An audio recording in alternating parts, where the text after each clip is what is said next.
first, and experiment with colors. As I said, combine different colors. Black, green, blue, but brown is as I said, is the main color for this year. This mocha mousse. It's a mix and match. Is what they're trending to, and as a matter of fact, I just attended a fashion show, and it was amazing. It just all the old styles are coming back. It's way coming back. That's why our guest today, I'm so excited.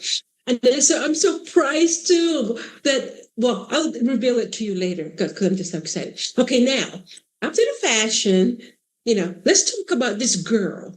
Now, this girl, Jessica Sanchez, I mean, I was shocked when I saw her at the AGT because she was, she was in the season 1 of AGT, and she was, I think it was 9 years old. And oh my God, it was controversial because when she was in American Idol, right, she was also nominated in American Idol. She made it into the season 11 of American Idol. And she made it to I think the 3rd round or something. And of course she got eliminated, but she made it to the top. She made some recordings, because her voice is really beautiful. But the problem was when she was introduced as Latina, which is wrong because she was born and raised in the Philippines. She's actually Filipina. So it was a kind of turn off. And that's why she disappeared for a while. And then realized that, oh, we can't be lying. I know she probably have a little Spanish blood in her, but she's really Filipino all the way. So that's why her popularity kind of disappeared. Because it's kind of turn up if you don't be so real who you are and just reveal who you are. Be proud of being Filipino. Why hide? Well, I guess sometimes in the recording, in the recording business, they have to kind of find her lay where she could be R&B, or it could be as a Black artist, or it could be a Latina and Spanish and all that. They have to kind of categorize her, and I guess there's Filipino category in a recording industry, so they kind of had a hard time. So, but still, why not be proud of being Filipina? But guess what? She's back now. As I said, I saw her at AGT, and she's pregnant. She revealed that she's pregnant, and also she made it. Of course, she better. She has a beautiful voice. She have the 4 votes, and so Melby and Howie and Simon, and also I forgot her name now, the Spanish one. But anyway, so she made it. And she got a golden buzzer. So I'm so proud of you. Congratulations, Jennifer Sanchez. I mean, welcome back, and good luck with the new baby. It's gonna first she got married, and now she has a baby. She's gonna have a baby. Not yet. But congratulations. And as I said, you're gonna be a mom. Yeah, I'm so proud of you, girl. Now be proud of being Filipino, all right? Forget about that. So now, after this controversial, right? I just want to talk about Emmy Award nominees for 2025. I'm just kind of like most of the nominated shows, I really haven't seen it. This and most of this are reality shows too. There are a lot of reality shows that's in the nomination, because it's really trending right now. All these reality shows about games and trivia topics and stuff like that. I mean, it's really a lot of people want to do it. A lot of celebrities want to be in it and all stuff. So that's why a lot of the nominated series or TV shows are the one that's been nominated in our Emmy 2025. So let me just give you a rundown a little bit, because there's so many of them, right? So for the best drama series, nominees are Andor, The Diplomat, The Last of Us, Paradise, The Pit, Severance, Slow Horses, The White Lotus. I think my pick on this one is The White Lotus, because people always talk about that. And then best comedy series, Abbott Elementary. Of course, I'm going to go with Abbott Elementary because I watched it all the time and it's so funny. It's really, really funny. I mean, The Bear, I watched it a little bit. It's okay. I don't find it funny though. I don't know, but it's always in the comedy category. And Hacks and Nobody Wants This. Only Murders in the Building.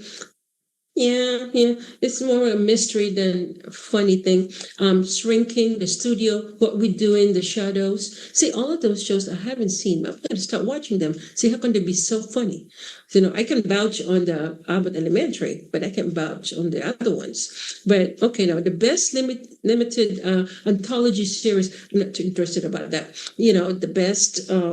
Reality competition program. Now this one, The Amazing Grace, RuPaul, of course, my girl RuPaul. I'm gonna vote for him. Okay. Yeah, I hope he should really win. You know, for the best reality competition program. You know, so go RuPaul and Survivor, Top Chef, and The Traitors.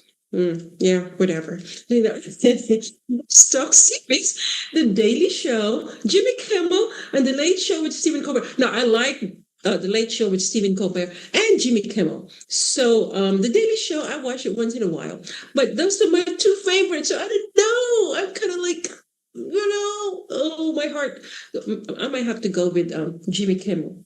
I hope he wins. Okay, either one.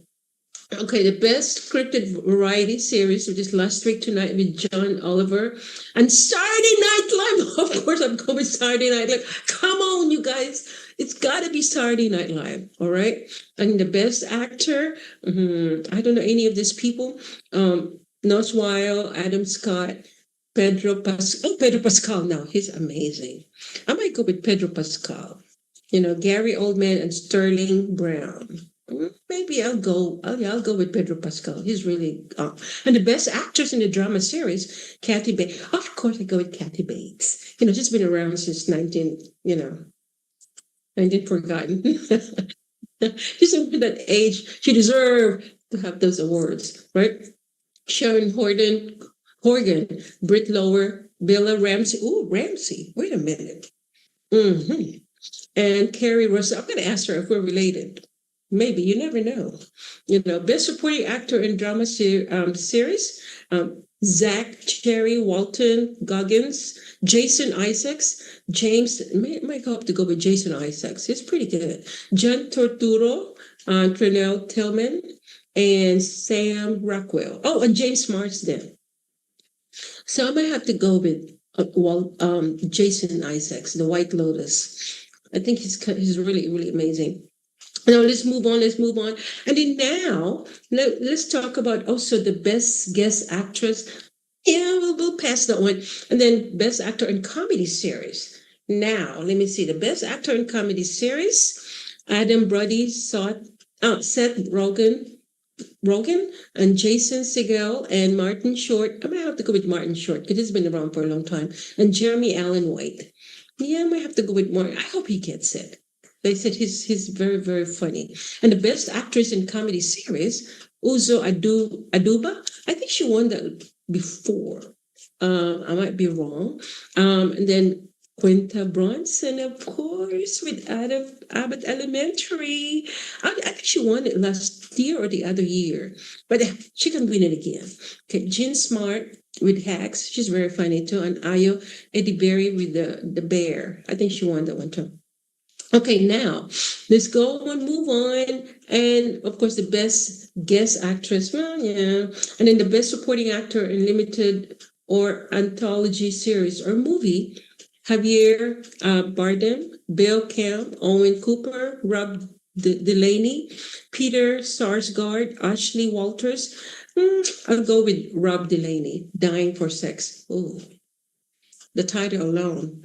It's really a winning. It's a winning thing. It's a winning movie. Woo. Dying for Sex. That title alone, you should win. Okay. Now, best writing in comedy series. Yeah. Best writing. Yeah, sure. And best directing for a drama series. Now, let's John Wells, The Pit. Amanda Marsalis, The Pit. Let's talk about this Pit. Maybe I'm going to start watching that show, The Pit.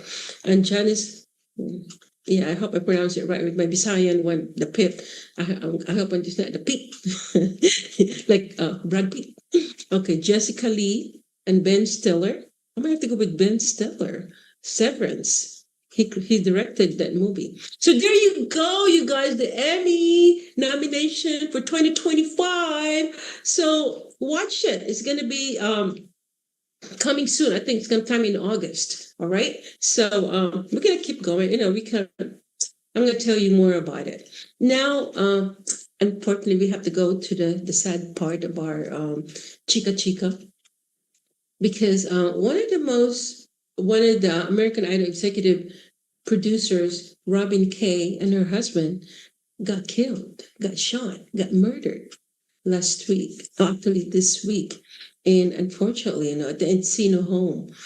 But the suspected has been arrested, thank God. But of course they're still under investigation. It's so sad that it's not safe, that much safe anymore. Wherever you go, really, we just have to we just have to pray, first of all, to be safe and to pray for everyone.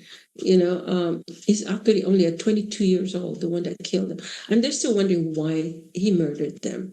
They're still under investigation and stuff. And so my thoughts and prayers to the family of Robin Kay and her husband. May they rest in peace. God bless their souls. And so now this is one that's something. Let's go back to a little, kind of upbeat.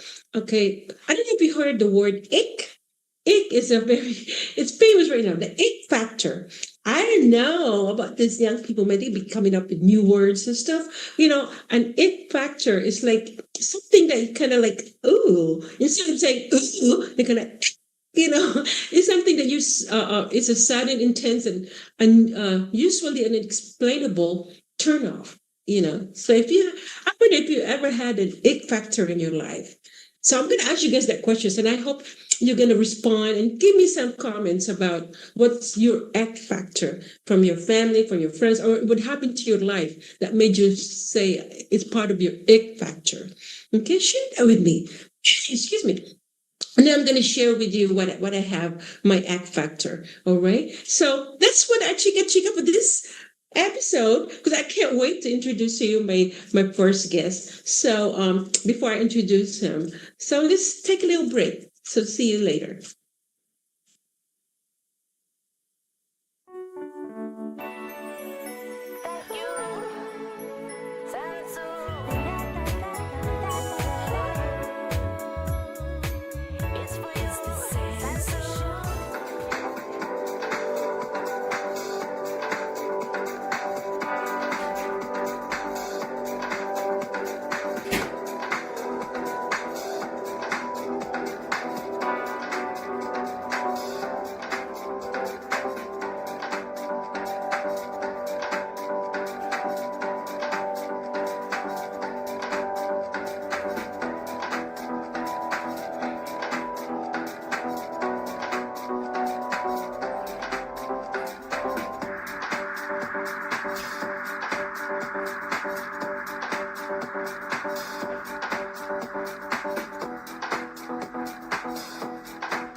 Hi everyone. I hope you enjoyed our little chica chica a while ago. But besides mentioned, this is our fashion week. And okay, that was actually the fashion show from New York of Miss Carolina Herrera. That's her collection. Isn't this amazing? I can, the prices of those clothes probably like, you know, something I can afford desperately. But now let me introduce to you my dear, I don't want to say friend because he's more than a friend to me. He's really part of our family. So please help me welcome. Well, before I say something, before I mention his name, let me tell you more. Let me tell you a little bit about him. All right. He's an artist, right? He's done a lot of things to the community. I mean, he just actually came back from the Philippines, to promote his. To get more ideas about his fashion, right? And Actually, he's a multimedia artist and designer and creative visionary based in Hawaii, with a practice rooted in ritual, ancestral remembrance, and community care. He weaves together design, his weave design, performance, and storytelling to create immersive experiences that honor identity and collective healing. As the founder of Manako, he embodies a design philosophy that celebrates the power of heritage and legacy, meaning my heritage, my inheritance, my legacy is a genderless, slow fashion social enterprise that combines custom made designs with a mission to empower diverse communities across the Philippines while fostering cultural preservation. So please, without further ado, help me welcome Francis Labra. Hi, Hi, Tita Sansu. thank you for your patience. I know you've been there waiting and stuff like that. And thank you for taking my invitation. Of course, because you know what? That's why I mentioned a while ago that, you're more than a friend to it because we're actually related at some point, right? It's so funny how we met. We met in Oakland, was it? You were vending in Oakland? Yes. Uh, Yes. yeah, table. And I told my mom about you, and she told me that your mother is actually cousins with my grandma. And so, and then, yeah, we had conversations offline about that. And it's so interesting to find out, in that way, like it was meant to be, I suppose, meeting you there that day, and no, and then having a deeper connection. Um, I think it's really special to learn that after the fact. And yeah, I'm so honored to be here. Thank you for having me. Oh, you're welcome. And I'm just so sad that you moved to Hawaii because now you're so far away from me. You know how much it costs to travel to Hawaii to see you? Well, it's actually some seasons where it's cheaper, like September, October, November. If you want to, you're more than welcome to stay with me. Yeah, I would love to host you one day if you ever want a vacation. Oh, so we're both Bisaya, so I just want to tell everybody we're Bisaya. That's why we're so mestiza. But right, Dong? We have a little bit of a delay. Yes, yes, absolutely. Yeah, Yeah. it's so funny to trace our where we connect, and it's interesting to find that it's in the Spanish side of our family, where we Yes. have that same connection. Your Yes. mother, your grandma, my Lola, they're of that Spanish heritage. Yeah. Yes. So, tell our online family friends about you more. I know that I gave a lot of information about you, about your work and everything, but a little bit of personally about you. Were you born and raised in the Philippines or an online I family? was. Yes. Yeah. So I was born in the Philippines, Cebu City in specific. So we're Cebuano. And at 10 years old is when we migrated to the U.S. because my dad was at the time in the Navy. Mhm. So um, that's when we migrated to the United States, and that's when we became immigrants. And then my background has always been in advertising. My degree is in mass communications. And so I got into advertising in New York, and it evolved over time to specifically doing advertising for fashion brands. So some of the brands that you might have heard in the past. So we were doing their ad campaign. And that's how I got really into fashion. And so that continued when I was hired to move out to LA for a fashion brand that was based in Los Angeles at the time. And so I worked for them in house. And then shortly after that, I decided to launch my own company. I was doing a lot of consulting. I was consulting with a lot of fashion brands. So I was doing a lot of identity branding, ad campaigns. So I was doing a lot of that. And then after, at some point, I was really inspired to continue my grandmother's legacy, and what she did for her community, through her business. And I think over 2 years ago, I started to kind of wonder what else can I do with my career, with my talent.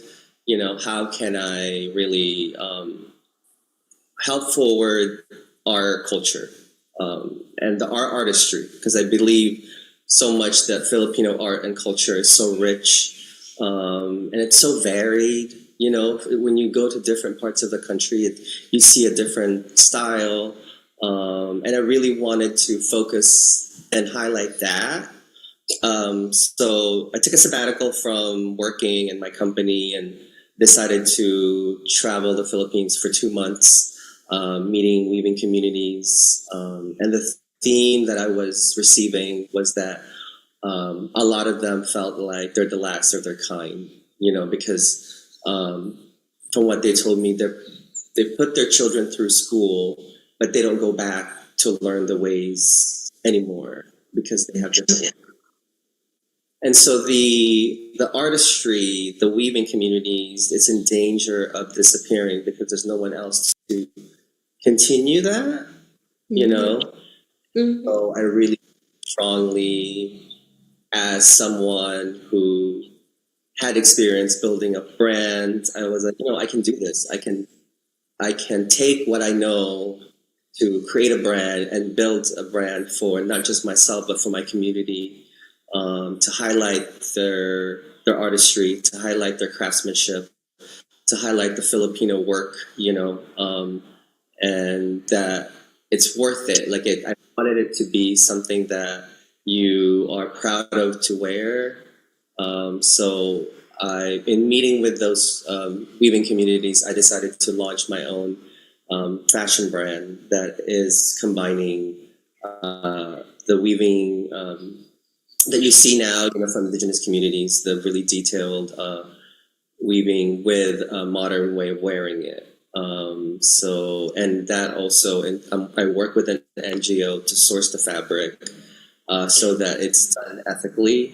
Because oftentimes, a lot of people think the Philippines, they equate them for cheap labor, and I don't want to exploit. I don't want that to be something that should be exploited, and so working with making sure that everyone is paid fairly, everyone is everyone gets to benefit from this.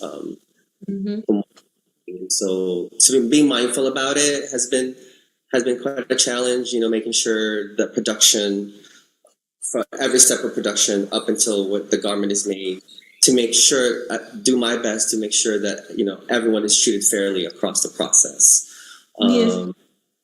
and really highlighting the weavers and the hands that make them. So I'm excited to launch it this year, and really just showcase the beauty and artistry in our culture. And so it's heritage based brand, but it's something that anybody can wear. So it's versatile, it's genderless, designs that anybody can put on and yeah. So Yeah. So your work, my dear, it blends design, performance, and storytelling. How do you approach weaving these elements together in a new project? it's so interesting that you ask that, because I feel that all my years of experience has led me to creating this moment. I had to learn a lot of things, how to build a brand from the ground up in order to build my brand from the ground up. And so when I would work with brands, when I did branding, the one thing that I always ask brands is, what is your story? Because you have to have a story. All brands telling a story. They're selling a lifestyle, an idea. And so that's been honed over time. And now the difficult part was asking myself, what's my story? Yes. What do I tell now that it's my turn, and so taking all of what I've learned has been such a gratifying experience because they all have meanings now. I'm like, oh, I did that for a reason. I meant to go through that challenge for a reason because now it's brought me to this moment where I can combine everything that I've learned into this one project that allows me to just be free creatively and also be proud of, because really what I do is a group collaborative effort. I have the designs, I have the idea, but the execution is also up to my seamstresses, my pattern makers to interpret my designs, the weavers send me the fabric. So it's such a collaborative process, and I feel that is my approach, is that I take everything that I know and everything that I learned into creating something, and working with people is the same way. You take everything from every point of view. And so, yeah, I would say that's how I've been approaching this whole process, is understanding that you need community and you need each other to move forward. And so, yeah, it's been very gratifying to be able to work collaboratively with a lot of people and learn from the process of it. So yeah. Yes, as a genderless slow fashion enterprise, Monaco challenges traditional fashion norms. So, what are some of the challenges and rewards for creating inclusive, bespoke designs? Because we talked about that it's unisex. So, what is the challenges that rewards for creating inclusive? I think, that's I think when I design, I normally design from a place of what do I want to see out there, and how do I want to move through the world. And so a lot of the designs I create are very personal to me and how I would wear them. I think about myself first and how I would want to, and the brand is an extension of that, of my ideas, and my expression. And so it has to feel, for me first, natural. Like, I don't want to just create something just to sell it. I want to feel empowered when I wear it. And so it always starts with that, the feeling, and then translating that into designs.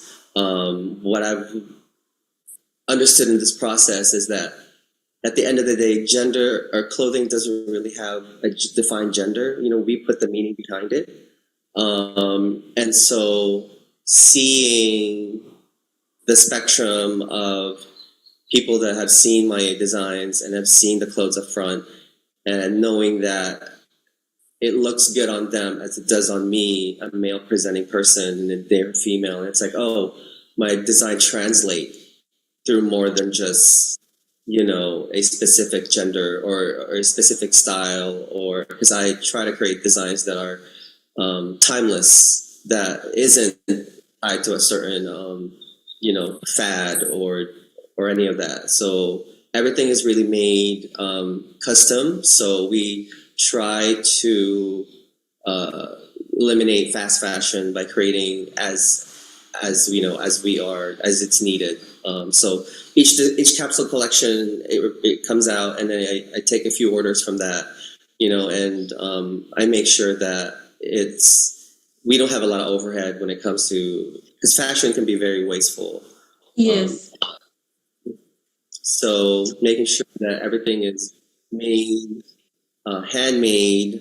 So a lot of it's kind of like going back to the old ways, of when you're getting your clothes made, you go to a seamstress. So it's the same concept of, you send us your sizing, we create it for you, so that it's customized to your body, and it's more special that way. Yeah. So you aim to empower diverse communities and foster cultural presentation. Can you share a story where Monaco directly contributed to community empowerment or cultural continuity? Yeah. So right now we are in the process of really helping the cottage industry in the Philippines in terms of having sewers and the hospice, right? So from my challenge and what I was facing is that a lot of that went away during COVID, and there has been a need for good sewers, for good you know, and so we really work with them to make sure that, so whenever we have an order, we make sure that, you know, they are compensated fairly for their time, and even when with our, where we source our fabrics, for example, is through a non-government entity, and they, what they do is they support these weaving communities to help build infrastructure, to help them with their business, and so that their weaving communities continue to thrive and prosper. So, like, working with them as opposed to working with other weaving or textile merchants that may don't treat their employees fairly, or it doesn't go back to the community. You know, I could probably save more money by finding the best deal, but that's not the point. The point was making sure that everyone across the, you know, the process is compensated fairly. So, like, working with them, you know, allows me to know that I am working with someone who is also keeping in mind my values as an artist and how I want to honor our heritage, you know, and that begins with honoring our people. Like, they have to be compensated fairly if you want to honor our heritage and our brand, because it comes from them. It comes from their hands, you know, it comes from their talent. And so it's my brand is my way of lifting our Filipino community in my own way, you know. Yes. And also you mentioned when we talked that you visited the Aita tribes and got a little bit of a message or a taste of what is how they live and practically, because that's part of my mission also, is to better their lives, you know, as everyone, well, not everyone, but some of us Filipinos know that Aitas are the very first Filipinos that actually discovered the Philippine island. You know, they're all from Africa, and so what is it that embodied your art besides? Because the way I looked at it, it is really so different. You know, your style, your images and stuff. Is the Aida tribe helped you a little bit to show or to give you an idea of your style? I think it was an amalgamation of a lot of Mm-hmm. inspirations. You know, Mm-hmm. in that time to visit the different parts of the Philippines and meeting the different weavers has Mm-hmm. allowed me to just take different parts of what's beautiful about Mm-hmm. our and infusing it into my brand. And so it was a little bit of everything. I would say the inspiration was everywhere I went, I was inspired by not only what they made, but how they wore it. You know, the little things like the placemats that they have that's woven. You know, like you get all the inspirations. I believe throughout my whole travel, I was constantly just paying attention to what was handmade and what was handcrafted. Because I remember when I met, we were selling some of the hand woven baskets from the Aita tribe, you know, and that's a special thing that they do with their craftsmanship. So, like, I believe in highlighting all of those, you know, whenever I can through my clothing and through my brand. And so it was a lot of just meeting the artists and the artisans and you know, understanding the meaning behind what they're doing and what they're making. And so, yeah, I would say it's the inspiration was just a mash of everything. You know, it was everything that I experienced there. Yes. So, how was living and working in Hawaii? It influenced your artistry and view of cultural age, legacy? Yeah, I don't know if you've been to Hawaii, but it's not that much different as living in the Philippines. Yes. Um, you know, it has the same vibe near the water, palm trees everywhere. Yes. Um, but there, because I grew up in Cebu. Cebu is so busy now. Mm-hmm. Um, you know, it's gotten so crowded, and it's uh, whenever I go there, it can be a little overwhelming with the traffic and all that. So um, coming back to Hawaii allows me to, you know, reset, and I have enough space here to plant and to do all of that, you know. So I'm not always working on my brand. I have other things that allows me to ground myself. So a lot of that, Hawaii, just I'm so blessed to be here and how community. Did you learn any Hawaiian? Not just the language, but signs. You know, like the shaka bra and all. Yes, yes, Learn everyone does the shaka, especially when you're driving. It's a way to say, thank you. But yes, it's beyond just the culture, just the people here. There's a different energy. There's a very big community here that I feel of people that want to work together with the same values, do something about creating community together that are intentional and mindful. So it's a great place for me to be at, and I'm grateful to be here. Yes, yeah, because I stayed in Hawaii for 5 years. I used to live there. Are you in Really? Oahu, right? You're in Oahu? Yes. Yeah. Mhm. And so, do you like, because when I was there, it's so laid back. And this is in 1902, so I'm just kidding. But it was so laid back. Is it still laid back right now, or is it really more people? Is more traffic than ever? There's more traffic. I'm not. There's Right. if you live in Honolulu and in the more central city areas, you are going to experience city life, right? Like everywhere else, like there's always good. So they have that, and it's not for me. So I'm outside of the city, and where I have space and greenery, and you can find the laid back peace lifestyle outside of Yeah. the city. Yes, yes. So how's the cockroach doing?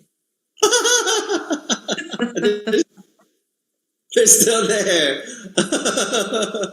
Yeah, that's island life. Yeah? Like that's something like. Because when I visited Hawaii after for so many years, right?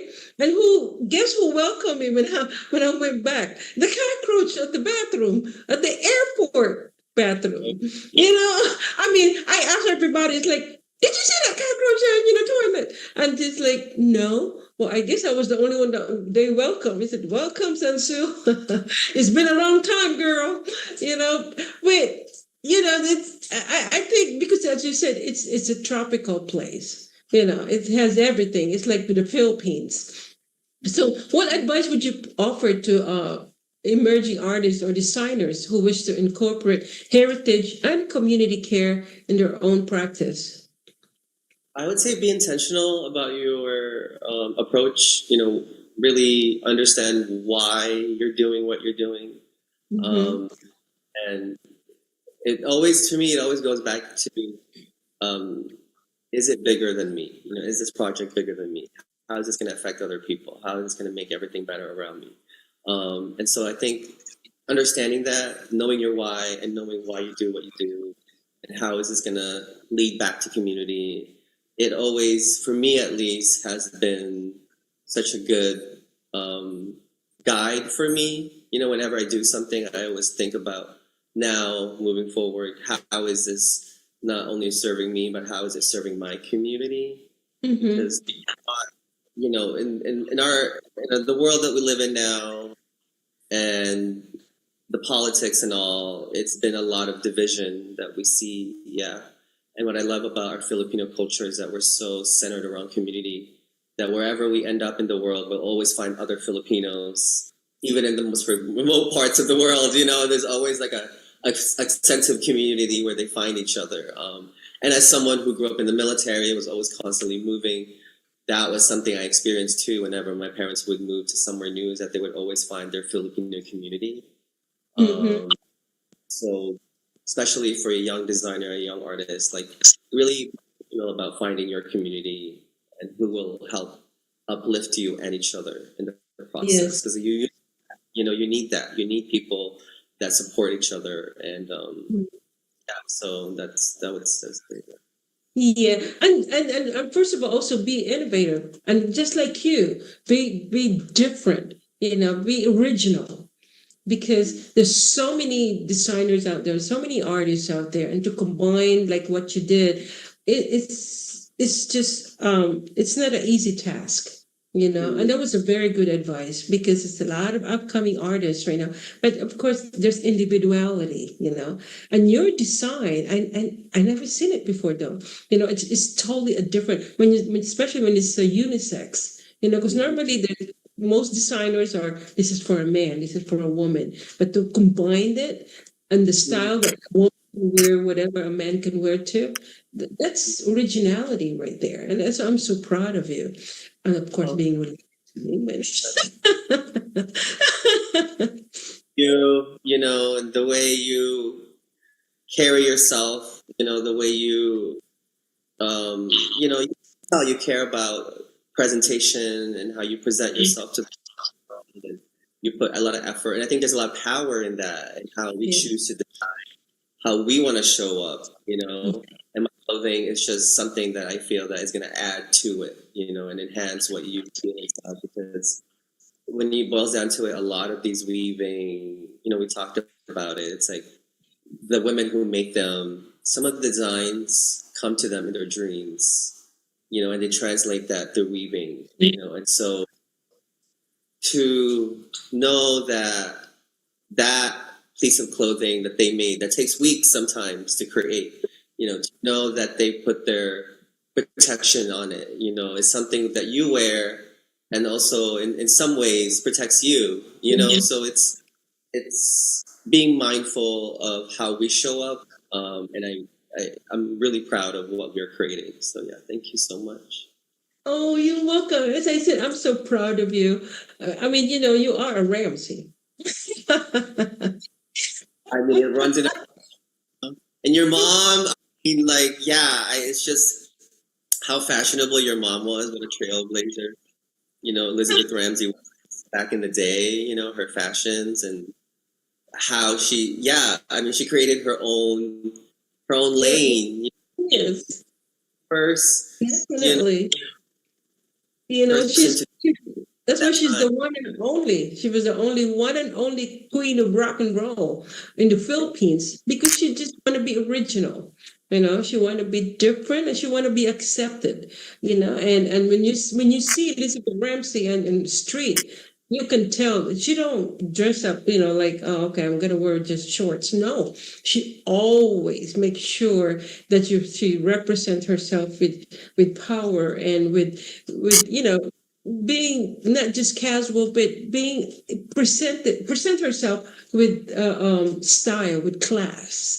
That's what my mom is. I mean, you don't have to have a lot of money to look like a classy woman, you know. So, would you like to give a shout out to? Oh, by the way, first of all, are you going to have any upcoming fashion shows or any events Well, that are going to be? hopefully, I'll let you know. And yeah, in the moment, you know, it's my website mana-ko.com. I am planning on launching our first launch collection this fall. Still working out the details, but yeah, it's gonna be this fall, and keep an eye out on Instagram as well, manako.co. And yeah, I'm just really happy to have this connection with you because it's so interesting how you know, happen sometimes, and then to find out we have a relationship, and then you know, I always believe that our family. You mentioned the way you know your mom shows up. That always it's how I remember the women in our family. They always show up that way. They were always presented.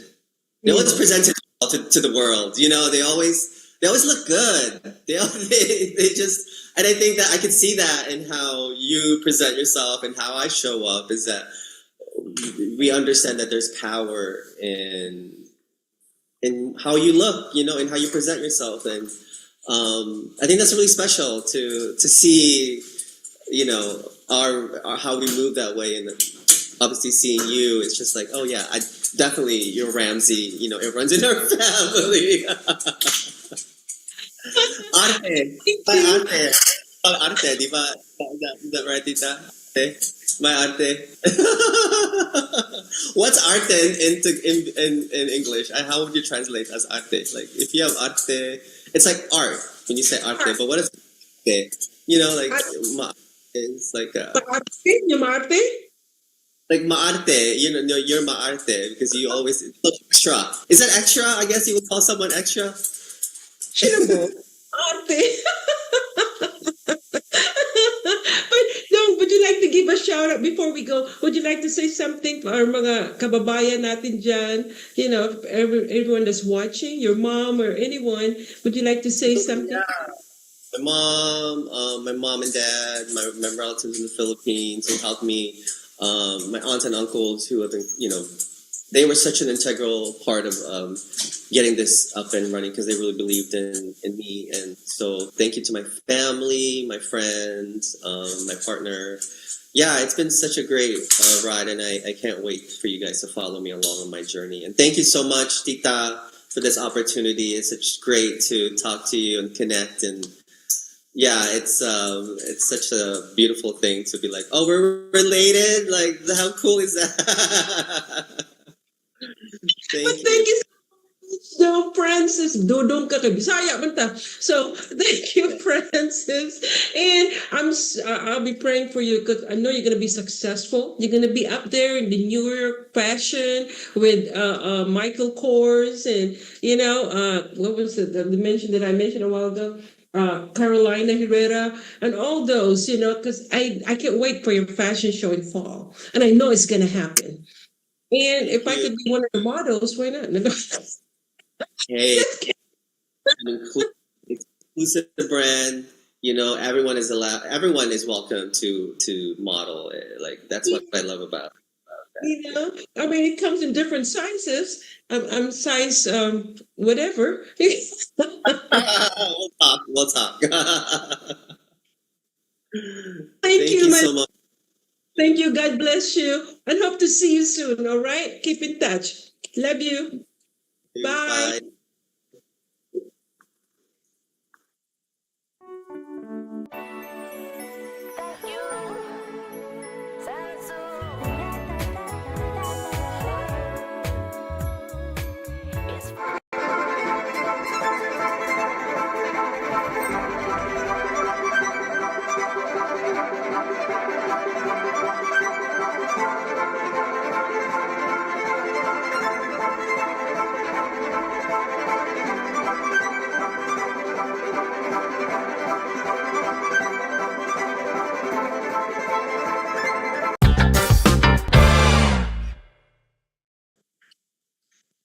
Hi, thank you.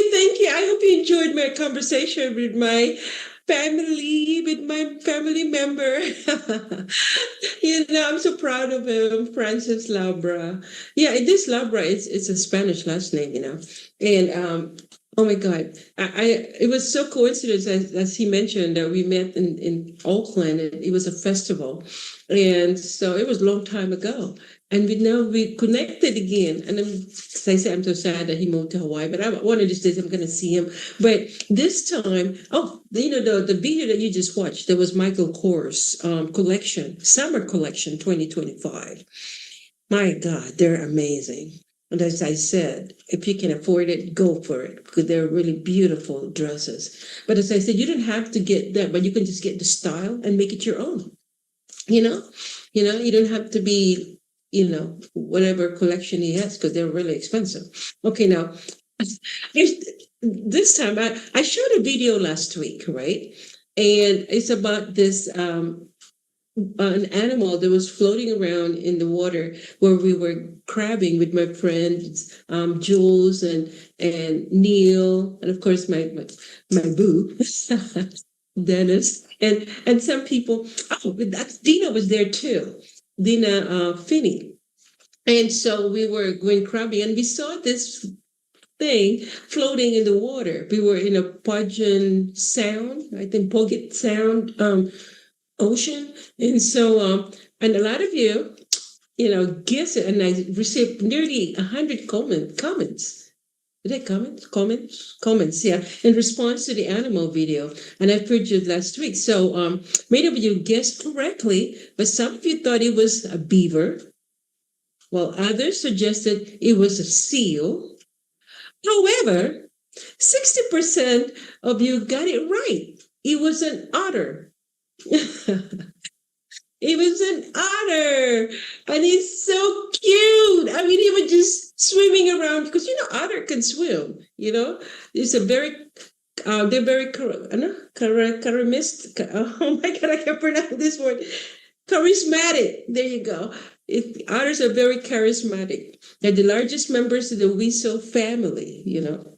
And they can really swim. They can really swim. Because I really thought so. When he was flying, oh, I think it was and then someone asked me, so what you gonna name it, Sanso? Beaver. What else can you name an otter? A beaver? No, I think they're almost the same family. They're not like other weasels. They're semi-aquatic, and so there you go. So 60% of you got it right. Congratulations, guys! But next time when I have a little contest, I'm gonna have a little present. A little gift to someone. We're not that big yet to give you $1 million or not even $50. Have a budget. One day we're gonna have a budget. We're gonna be giving you some prizes with all this stuff. But thank you for thank you for all your comments. Thank you for participating for our questionnaire. And so I hope there will be more of you will respond to the ick factor that I asked. So to share with me your ick factor, what it is all about, because I'm going to share you also my ick factor next week. All right. So I just want to help some of my friends that's having some performances this week. First of all, my friend Eliza, they're producing a movie called Toxic Family. And it's going to be, if you're in the Bay Area, please tune in. Yeah, tune in. You can watch it in person, actually. And it's not that expensive. It's $25. Let me put my glasses because it's just so small. It's gonna be in San Leandro, and it's only $25 to watch the movie, you guys. And it's gonna be in in San Leandro in a Ball Theater, 14808 E 14th Street, San Leandro, and it's gonna be shown starting in August 24. Oh, it's going to be in August 24. So stay tuned for that. And in August 17, a good friend of mine, he invited me. He said Domingo. He's also another designer, as a matter of fact, because we talked about fashion this week. He's a designer. He's going to have his fashion show on August 17. It's a good friend of mine, Domingo. And it's going to be from 2 to 5. And 2 to 6, I'm sorry. And it's going to be in Bachu Landing, Healdsburg, here in California. So if you're in California, if you're in town on those dates, please support them. There are local shows, and they really need your support. All right. So we can give you more detail because they're going to be in August. So I'm going to be mentioning again next show. Okay. So I just want to thank everyone for joining us this week, and I hope you enjoyed and also learn more about fashion. The fashion week, and also, as I said, just be yourself. There's another fashion. Be yourself. So thank you, my online family and friends. Some of my friends out there, Jules, everybody. Oh, I'm going to mention it because there's so many of you. But thank you so much, my online family and friends. And also, of course, PHLV Radio, Vegas. Johan Seisen is our director. And my guest again, Francis Labra. We'll be talking soon. So don't forget to spay and neuter your animals. Love, peace, and joy. Love you guys. Take care. Love you. God bless. Bye.